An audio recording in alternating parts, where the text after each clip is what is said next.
to you from Studio HQ. You're tuning into Think Indie podcast, and coming to you from Comic Crusaders. I am Dodgy in the mix, mixing out with my amazing panel, Paul Rabbit Gomez. What's happening? What's going on? I hope everyone's doing great out there, and welcome back to Indie. Think Indie. Absolutely. And with us as always, Manny, Manuel Camona. What's happening? It's all good, man. Ready to talk some comics. Yes, absolutely. And if this is your first time joining us, welcome. If you've been watching our show or listening to our show before, welcome back. As this is a podcast all about indie comics, we're going to be covering a few segments. But before we talk about our sponsors, we just had news of the passing of the great Neil Adams, a pioneer of the industry, known throughout the Big Two. Manny, I mean, we talked about this earlier. What were your thoughts on the passing of Neil Adams? Man, a huge loss. Huge loss. He was one of the true titans of the, in comics, and one of the OGs that was still, hanging in there. He died. He was 80 years old. Yeah. And he, his work in the Big Two, everybody knows he was legendary. But he also did a lot for indie comics. So he sure did. It's crazy that we just talked about him on the last episode, and then this happened. It's surreal, man. Yeah, it's very surreal. And Rabbit, what were your thoughts on the great Neil Adams? It was heartbreaking. I mean, it was a giant in the industry that not only was impactful to comics, but well deserved and imaginably well respected by just about everybody. This was a man who seemed to go out of his way just for about everyone he met. All the stories that you hear about him, and if you ever catch any video of him, it was just a giant in the industry. No doubt. I think for him, the fact that he pioneered a lot of up and coming creators. You think about Deodato Jr. Just trying to think of a few others, but through Continuity Comics, he created new titles and actually had up and coming artists and writers jumping on board and blossoming them into pioneers, like future pioneers of the industry. And he was very unselfish in that regard. Yeah, and he would be sorely missed. Yeah, he will. Yeah, definitely. And look, and as I mentioned before, we go through our sponsors. So, are you an aspiring comic creator and don't have the tools? Look no further than Themond Comic Creations. There are sessions for different ages and levels of experience. If the location is an issue, that is not an issue, as classes can be held digitally via Zoom. Jump on to ThemondComicCreations.com. And Manny, what is happening 1st of October?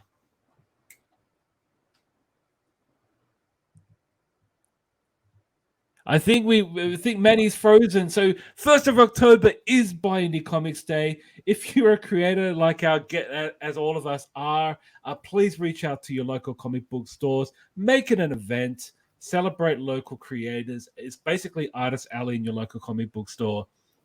Are you going to be attending a store yourself, Rabbit?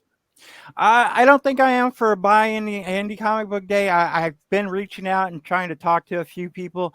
There's been a little talk of it, but again, I'm not exactly sure. I am attending on a free comic book day, but Buy Indie Comic Book Day, I'm not sure yet. Okay, no problems. And how about you, Manny? Are you going to be joining a store on that day? Oh yeah. I'm actually we got the confirmation in the it's called Slover Library. It's the biggest library in Virginia. Okay, nice. Yeah, and they're gonna host Buy Indie Comics Day event, and right next to it, right next to the library is a like a mini mall type of. It's not a mini mall. It's called the Selden Arcade. It used to be an old arcade. It used to be. It's an old building, and they turned it into like a inside mall, and then they're gonna host a cosplay runway. They're gonna do a sketch duel in there. They're gonna do a few events. So we're already cooking a few things. It's gonna be a cool event. Definitely. It sounds like it. Yeah. All right. Now we're going to jump into our Think Indie creative question. And the question for this episode is, why is having a good letterer critical in comics? I'm going to jump in with you, Rabbit. In terms of lettering, what sort of impact would that make to the book overall? Lettering is imaginably important. I mean, it's one of those things that they talk about, not as much that needs to be talked about. You talk about the art and the story possibly losing a reader, but imagine, if you will, a child who's dyslexic or has a hard time reading and has to put a book down because the letters run together. There are actually tons of letterers out there that actually they put the words together, they letter it just right so that won't happen. There's so many details whenever it comes to lettering. Finding the right person to letter your comic book is imperative. I mean, you can't say enough. Yeah, definitely. How about you, Manny? Yeah, man. The way I can describe lettering is, if you have bad lettering in a comic book, it can take you completely out of the story. And if you have good lettering, it'll guide you through the story, and you won't even realize it. I mean, lettering is one of the most overlooked and important things in comics, next to inking. It's such an important thing. It's an important part of the comic book making process, and people just don't realize it, but it's very, very important. Yeah. Whenever lettering's done, whenever lettering's done right, it's really not noticed, but sometimes it's a character in itself as well. It is. That's true. That's a good way to look at it. Definitely.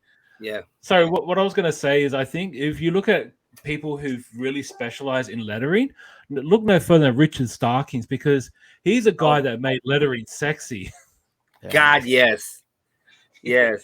He's like, I don't understand how he just discovered his art and and what he did back in the day, because before he was he was a writer, and then he went on to specialize in lettering, and I think lettering is where he's most famous for. You know what comic book came to mind when you said Richard Starkings? Danger Girl. I used to love, and I still do, Danger Girl. I used to love. And that book, every page, every word balloon, every sound effect, he illustrated. Richard Starkings did. Man, that thing is just beautiful to look. Just the word balloons, and just the lettering was from he made it from Jessica Campbell's lettering, and he adapted it and made a whole lettering for that book. He's crazy when it comes to lettering. I'm telling you, Richard Starkings is a master. Yeah, definitely. Because because the thing is, you're right. Overall, if you see bad lettering, it really can throw the reader right off. Absolutely. And I think it's somewhat overlooked in many regards. Yeah. Yeah, and it's something you shouldn't look over, frankly. All right, we'll move on. So we'll talk about our Webtoon. And Rabbit, I want to pick your brain on this one, because this book looks amazing, absolutely amazing. Teenage Mercenary. Why did you pick this book? So, I mean, I was looking for something that would pull me in and just felt a little bit more unique than most. And whenever I started to see this, it just grabbed me. I mean, to me, it was a little long, but the thing about it was it just kept pulling me in. I just had to keep going, and it was the way they did it to me was really unique. Yes. Yeah, no, it really is. It's written by YC with art by Rakyeon, and I have a feeling that this book is eventually going to be made into a TV series or movie. Feels like it. Yes, definitely. So. Yeah, and Manny, in terms of the art style, what did you think of Teenage Mercenary? Oh man, it's fantastic. The way it's crazy, because it like you say, it looks like it's an anime. If it's not made, it should be made. And because you usually when you see manga, it's black and white, but this is full color and it's absolutely beautiful to look at, man. Even the action scenes in anime, the one of the best things is the pace of the story.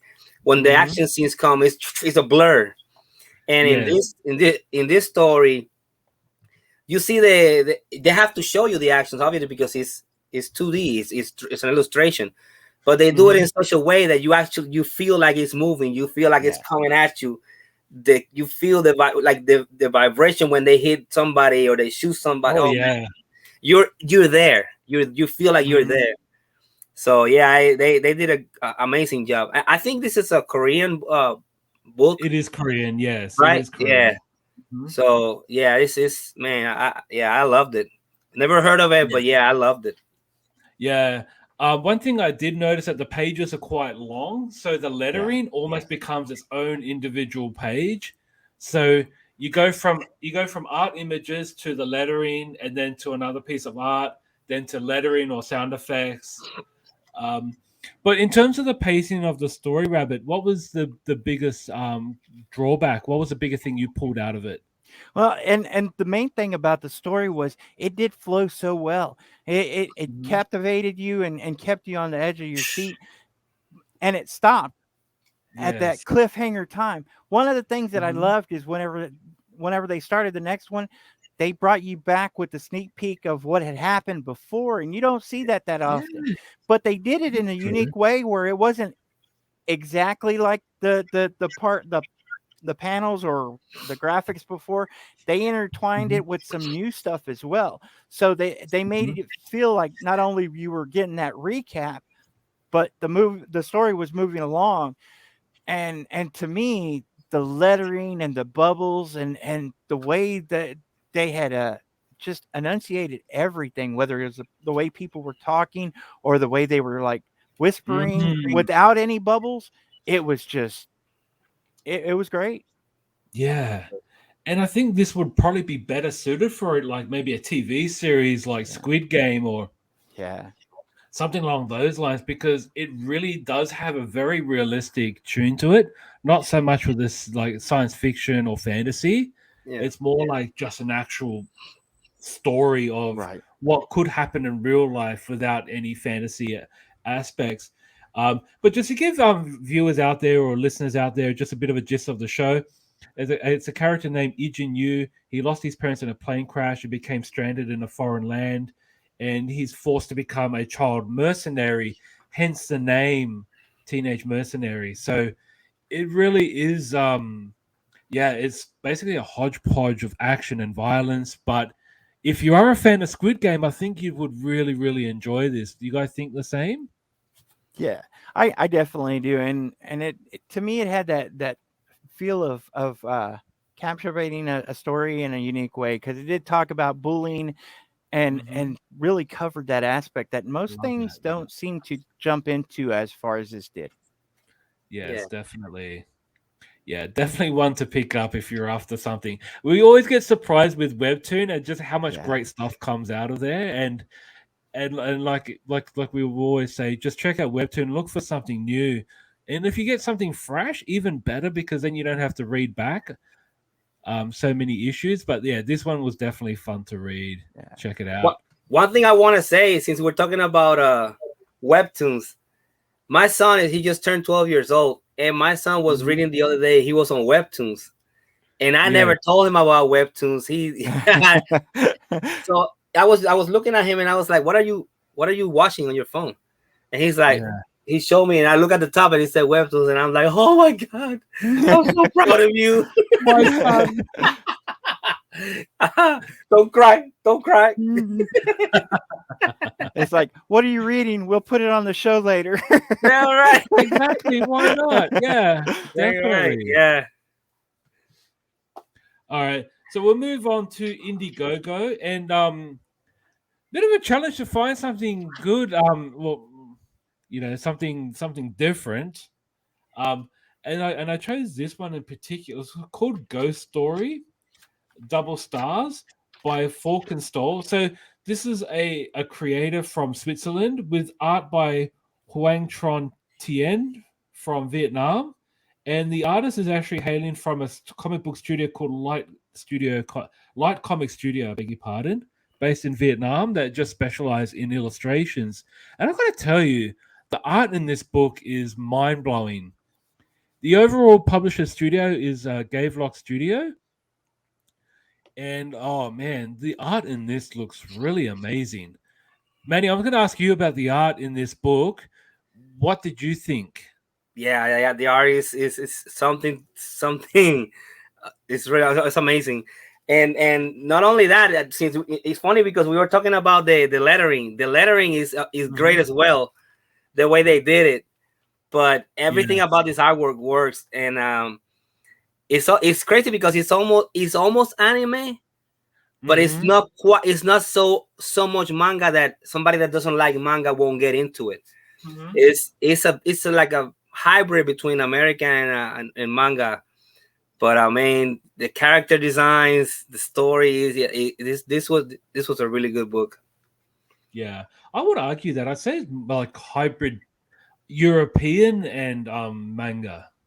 Yeah, that's true. Yeah, that's true. Yeah, because it's more refined. You're right. You're right.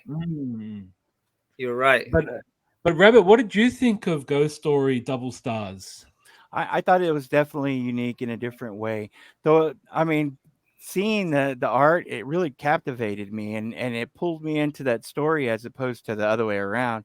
This one really, it made you feel like you were being pulled in, as you know, in that manner. Yeah, and the thing is, because it really just shows the images at the moment, like not a whole lot of story has been introduced here. And I'm quite excited because this is a European creation with an Asian artist, and I think that's a great way to have the best of both worlds, right? Yeah. And I'm just intrigued because there's no real, I don't know, it kind of feels like there's no influence coming from the mainstream.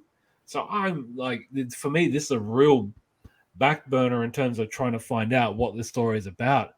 And it's 136 pages, so it is a graphic novel.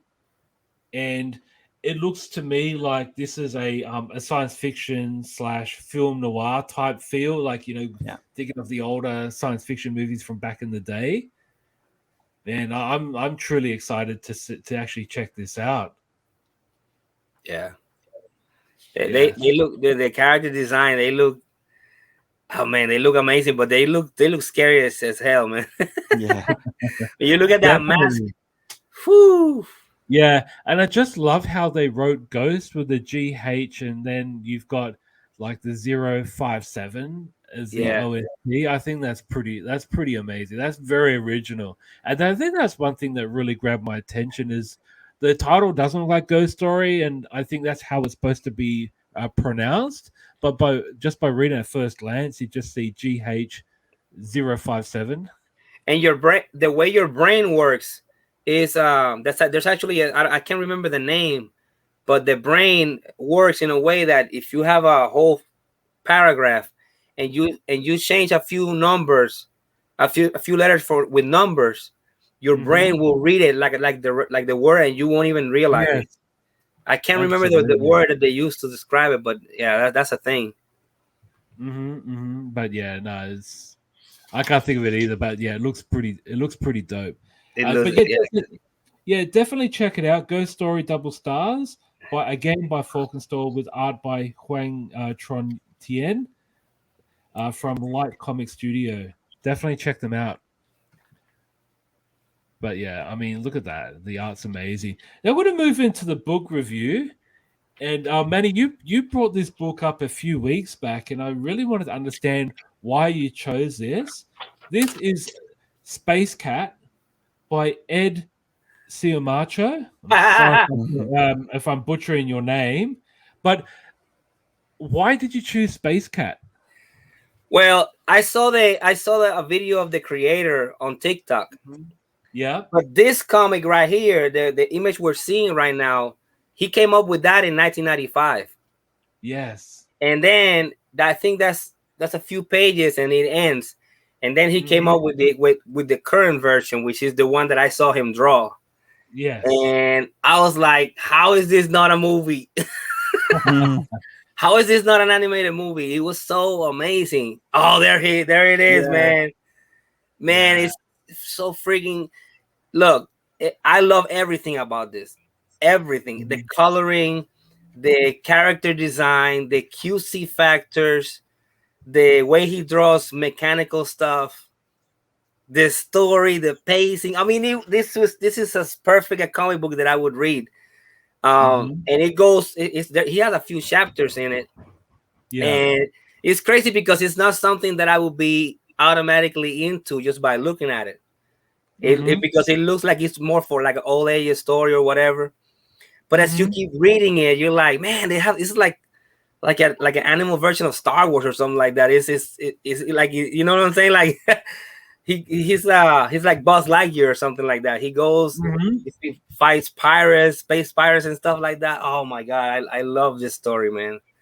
I love it. No, definitely. And Rabbit, what did you think of the overall, like the pacing of the story for Space Cat? I thought it flowed very well. I liked it too. I mean, it really was a nice, cute story. The only problem I had is that there actually wasn't more. That was the only problem. Yeah.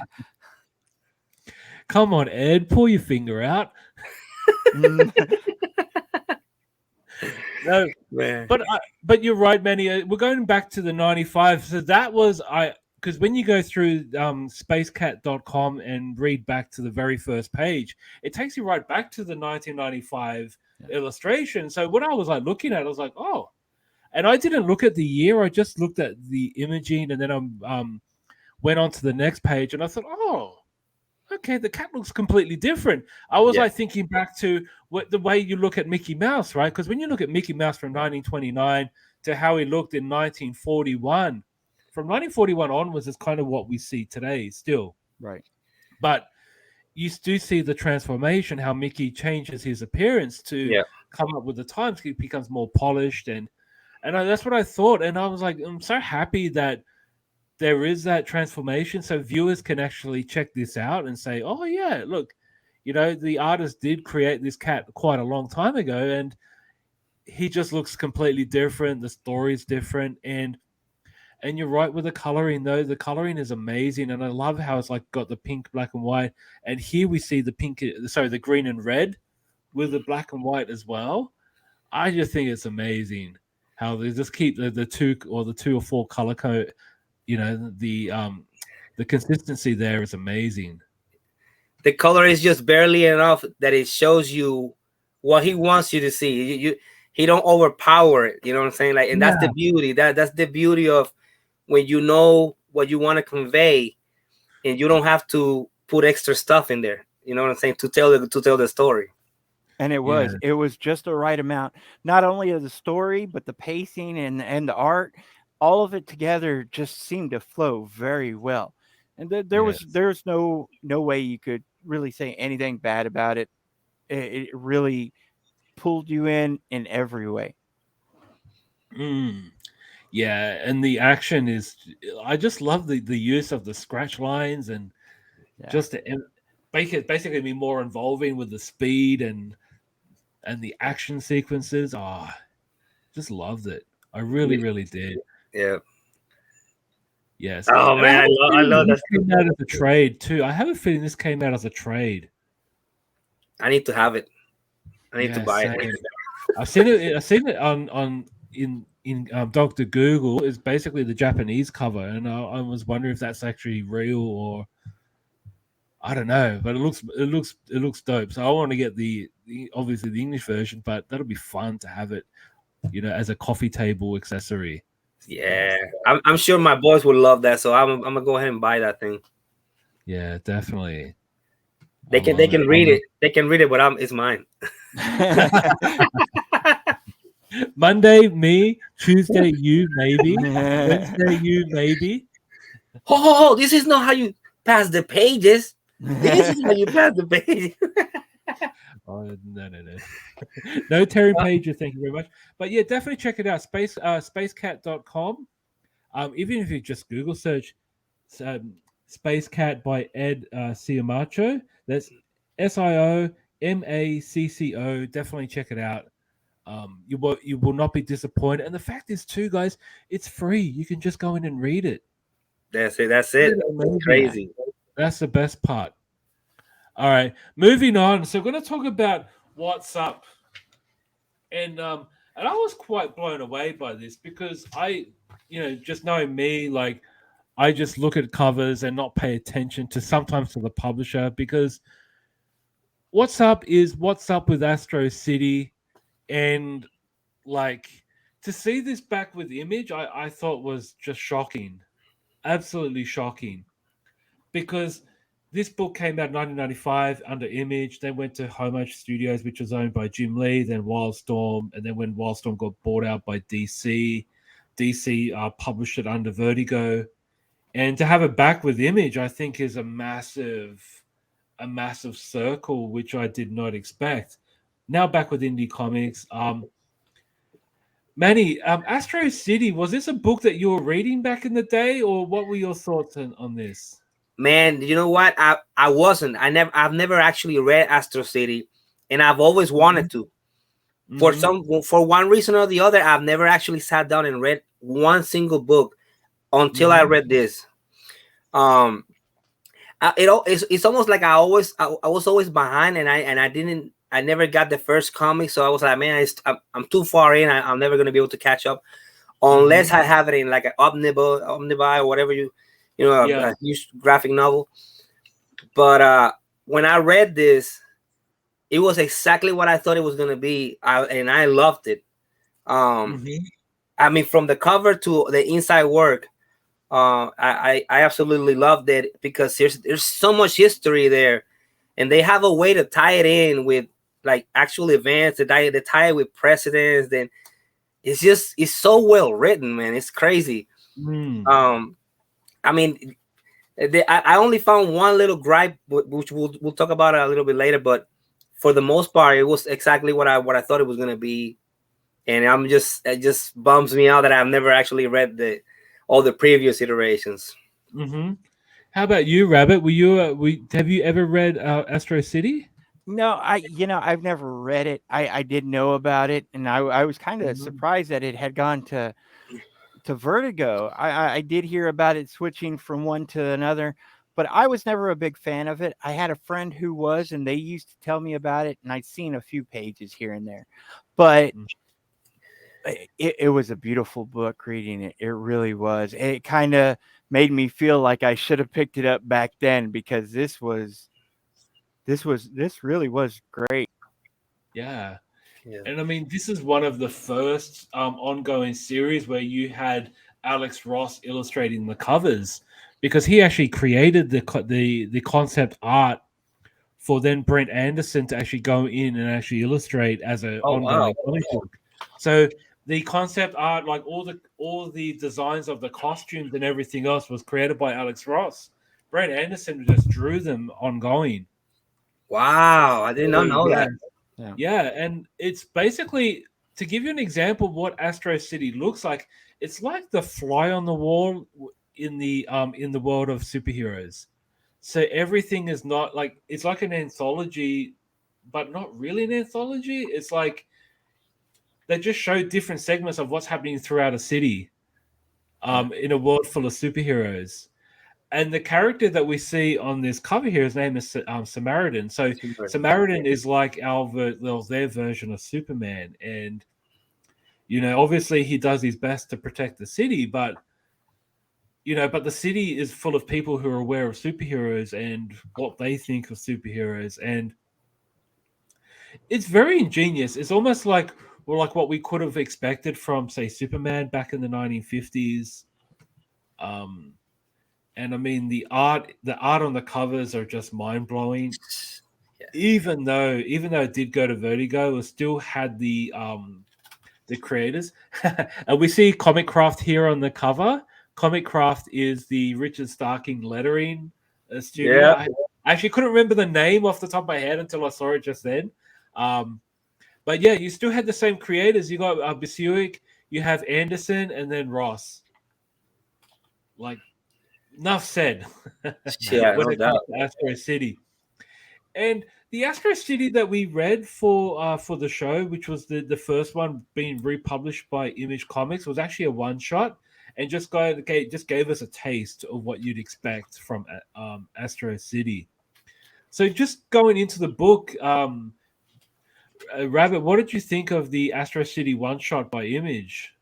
It was, I mean, you have to pick this up to really understand it and to see and Mhm. feel, and the art itself just pulls you in and grabs Yes. you, and just kind of pulls you in again. The story was great. I mean, there's nothing wrong with it. It was the pacing, the way it was told. It was, to me, this was definitely a book to buy. Yeah, and I mean, one thing we talked about this off show. Rabbit, you mentioned how much you are a fan of the sidekicks, and Yeah. this book was about sidekicks that lost four of their other sidekicks. The sidekicks we can see here in the image in the background of the cover, and unless you read it, you actually don't know what it's referring to. But it was kind of sad, though. I thought that Yeah. was kind of sad that the guy with the motorcycle helmet, Rally, he lost four of his buddies. and, Yeah, and and that was kind of sad. and it doesn't pull any punches, like you said. They had some losses in here, and they kept a story that was continuously going, and made you feel so many different emotions. This Right. isn't exactly an average book. It, like I said, it pulls you in so many different ways. It's just great. Yeah, and Manny, I'm really intrigued to hear about your gripe. Look, my only gripe is so minor that I'm just gonna say it, but it's really not a big deal. It was Hmm. I feel that the color the colors would have fit better if they were I don't know, like watercolor or something like that. Yeah. Hmm. Simply because the artwork, the line work reminded me of that Marco story that I love so much. That's Hmm. just is the same style, European almost. Yes. So like high quality, everything is super exact, super well drawn, but the coloring seemed like it didn't match up with the line work. It seemed too because it's digital, it's digital coloring, but it Yes. didn't it didn't go with it because the whole theme of the story is retro.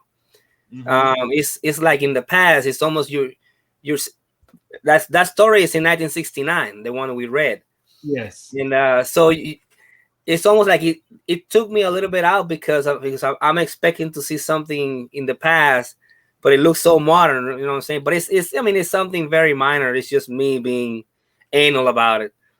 But otherwise, the story is fantastic, and like Paul was saying, yes, it's about loss, and yes, it's about sidekicks. All right, well, we lost important people to us, but it's not your typical comic book.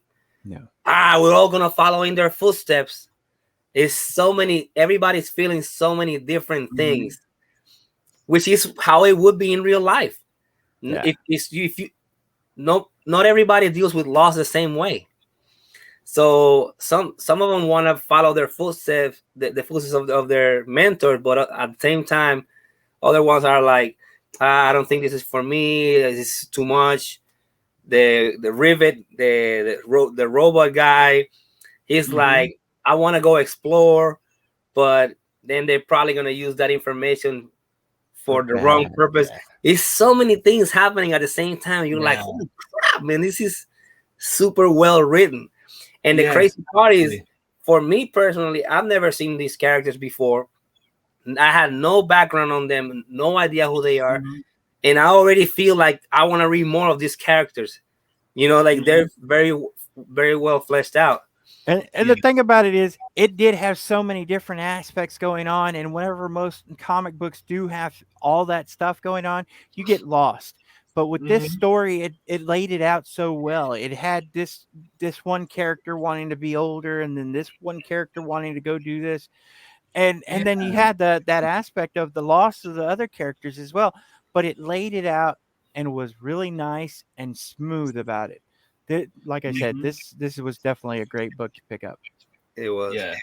And it really had that vintage feel to it in the way that it's illustrated and written. Not so much in they didn't really have to add too many effects to make it look old. It just felt old because of just the way, especially this page we're seeing here, we're introducing the characters that one we've never heard of, but then we have a feel of who they were, and then why we felt sad, and it was just beautifully drawn, beautifully written, and not to give too much discredit to the colorist, because it is by Alex Sinclair, and he's known for coloring a lot of Jim Lee work. Yeah, it's like Jim Lee, Scott Williams, and Alex Sinclair are like the three amigos when it comes to that Wildcats and that newer Superman stuff that they've all done together. Like, yeah. But I mean, in saying that though, yeah, I guess they could have made it more watercolor, would have had that Harbingers feel to it, because it is very much a teen angst kind of story. Mm-hmm. But yeah, it's definitely a beautiful read, and I'm really glad that in the back end of this book, Basiuk is talking about what's coming next in this title in Image. So they're not just re-releasing just a one shot and that's it. This is just a palate cleanser. And what a palate cleanser it was. Yeah. It made me even more bummed out that I never read the ones before, man. I was like, holy crap. Yeah. I mean, yeah, the Jayhawks was the name of the superhero team, and because they're in Kansas, and those are the Kansas Jayhawks, man. And they did so much. The writer is isn't it Kurbisiak? Yeah, Kurbisiak, yes. Man, he did so many things. If y'all reread it, like when I said about, I know it's in '69 because there's a line that he says like back in the summer of '69. And that's a Bryan Adams song. Yes, it is. And I was like, "Oh, you little devil, you!" He's so like, not a lot of people like that'll go over people's heads because they're like, "Yeah, who thinks of a Bryan Adams song?" No, I'm a Bryan Adams fan, so yeah, and that's fair. But I mean, just with the book overall, it's not an anthology, but it has that anthology type of feel because it's just scene jumping. Yeah. It's a big city. Astro City is a big place, and they just go city to city in one particular title. So you see Samaritan probably like 3 times in a book, but there'll be 3 different stories, 3 different elements of what's happening within a day. Yeah. A day in the life of a superhero in Astro City. And it is definitely worth reading. It's basically a story of a city, not a character. So that's very well said. You're right. They're all characters, but the important thing is that they're all living in that city. It's not the characters can come and go, and the story keeps on going. That's very smart. You're right. Yeah, it actually is, and that's the thing. You're not going to read a character. You're going to read about a city, and I think that's genius. Yep. Yeah. Definitely. Definitely worth reading. Yeah, absolutely. All right. And then we're going to talk about our Kickstarter. This book, actually, if you watch the video on Kickstarter, is actually a lot of fun. And this is called Weapon Brown Aftershock, the Little Red Edition by Jason Youngblood. And if you actually pay attention to his outfit, he actually has wearing like the Charlie Brown t-shirt.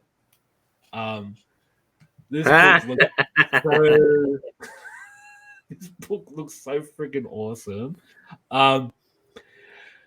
Like Rabbit, like just looking at this, what are your thoughts? And would this be something that you'd want to pick up? At first, I looked at it and I didn't think that it would be something I'd want. But whenever I started reading about it and understanding what the story was, it seems really intriguing. I mean, the feel of it is that I don't know, kind of like Sin City-esque kind of stuff, but a little bit of a Mad Max feel to it, which is what they were going for. in a funny way. and that's what really pulled me in. It was the humor behind it all that really grabbed me. So I was pleasantly surprised by this one. Yes, and like Jason Youngblood, he's actually the satire artist for Mad Magazine. So if you look at it, especially if you look at the caricature, is that how you pronounce it? The caricature where they create the real life looking people and cartoon them out.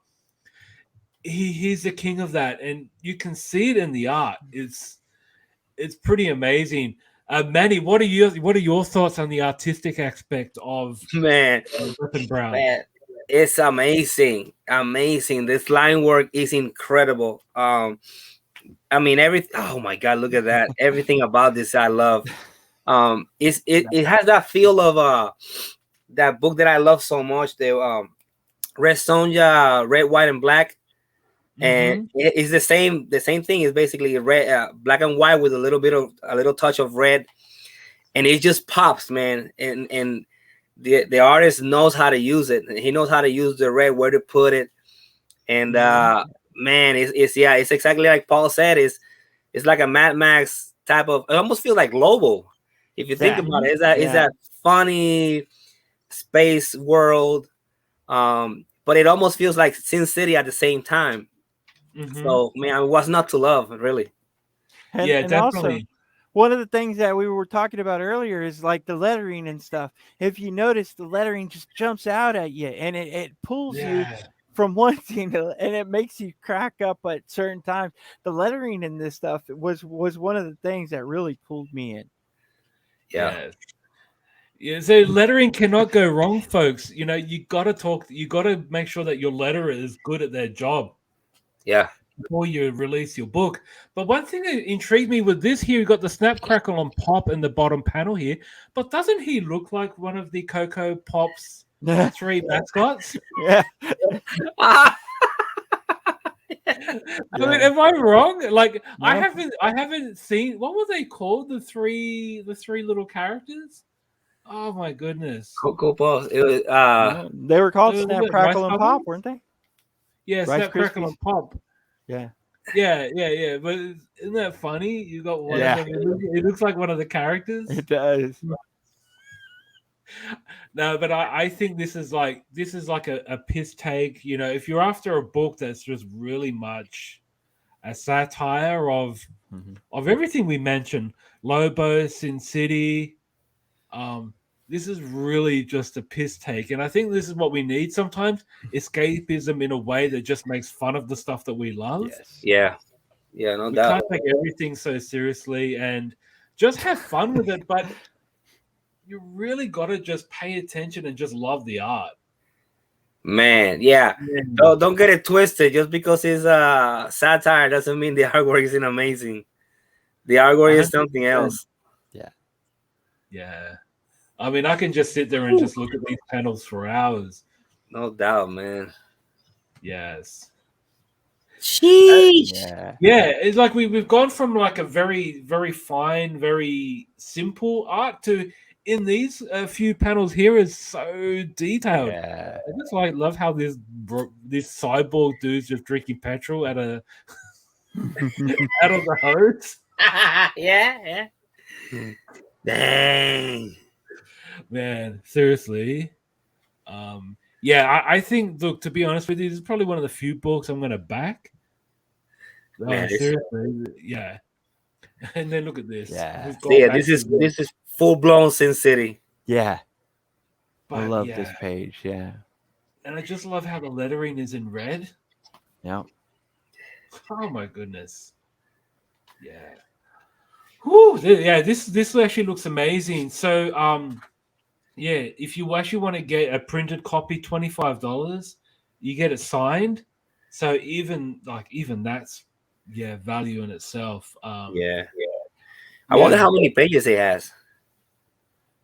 Yeah, to be honest, I didn't record that. I don't think it's very short. That's for sure. I think it was 125. Oh, damn. Yeah, because I think they were saying that the first one was 160 or 150, and I think this one was 125 plus. Damn.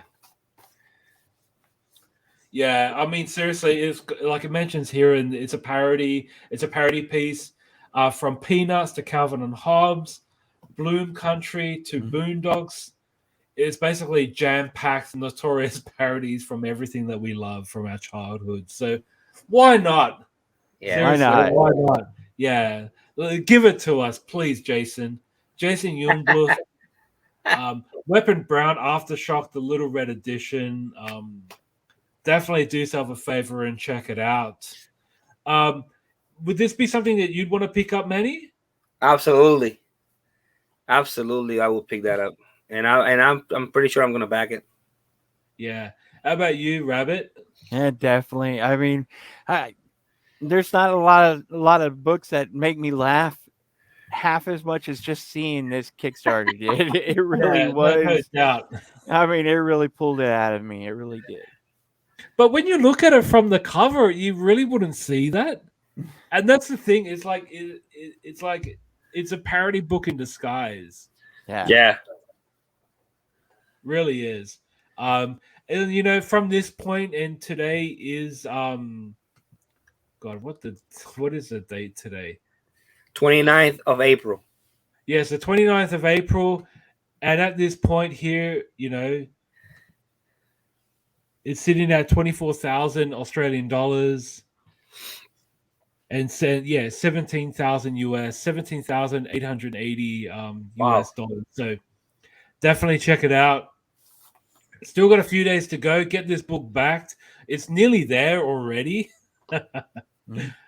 So I think by the time that this book is actually done, it's going to have all its perks thrown in because it's going to absolutely annihilate its title. It's, you know, its goal. And just to give a shout out to Jason as well, Jason Youngblood.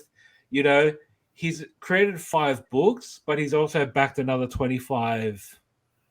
So definitely he's out there, you know, endorsing industry as well. So, you know, and I love seeing this. I love seeing the creators who don't really need to do this, but they do anyways. Yeah. Right. It's just to follow other creators. Yeah. Support each other. We gotta support each other. Exactly, and that's the thing. Like we're not only working for ourselves, but we're working for the industry. You know, we're sharing everyone's work, we're sharing the love and the support, whether it be, you know, Indiegogo, you know, Kickstarter, Webtoon, digital like webcomics. Like we basically support everything. But yeah, final thoughts, guys. I just love to hear what you guys, you know, thought about today's episode and what we've covered. Rabbit, I'll start with you. What were your basic, you know, your drawbacks for today's episode? I think that we had such a great table of content on this episode compared to a few others.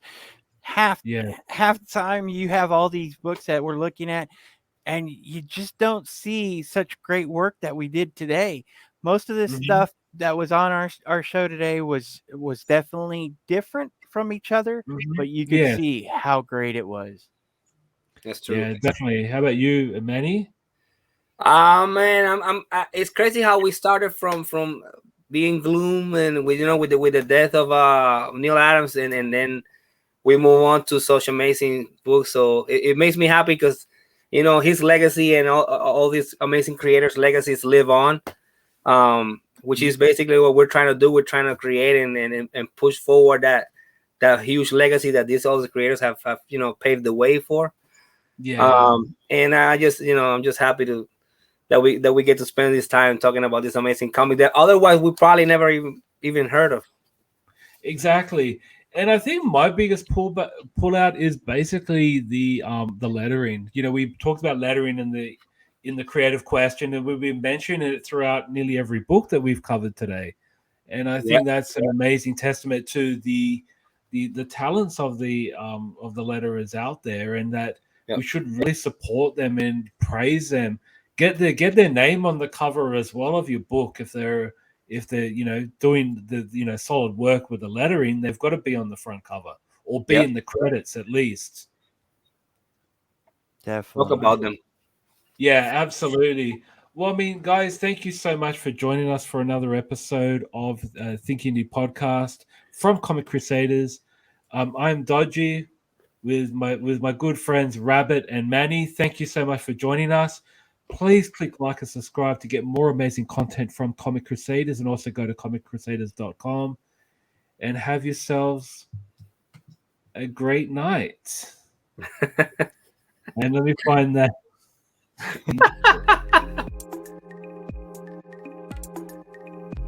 Thank you. We hope you've enjoyed this Comic Crusaders production. For real-time news on all things pop culture, please feel free to follow us on social media. For articles, original content, merchandise, and more, please go to www.comiccrusaders.com. Also follow along with all of the websites in the Comic Crusaders family.